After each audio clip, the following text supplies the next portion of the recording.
ne waneno ka giwacho ni giketo lokruok mopogore opogore makoro giwacho ni taulo mag riemo los pacho ka to ok bi yudo osuru ni mak mana mago moa e pinje maoko. En nitiere shida gi molos pacho ka mokwongo penjo ma ng'ato bo penjo be nitiere mago miloso e pacho ka maber ma bende jopiny kata kaka joma nyiru nyalo tiyogo?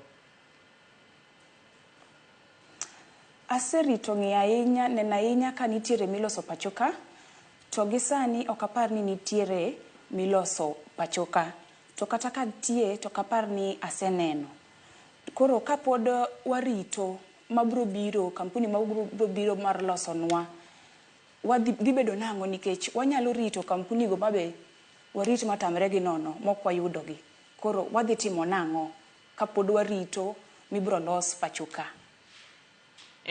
Ka bende ichaki kelo wach machielo mar lo ka bende kawuono ni en odiochieng' no ero ma bende idhialo mondo liete.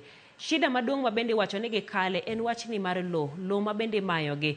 Ahinya pacho ka waseneno ka joma mine ka kochope weche mag lo gi to nitiere kaka irocho ratechgi ok giyude yo makare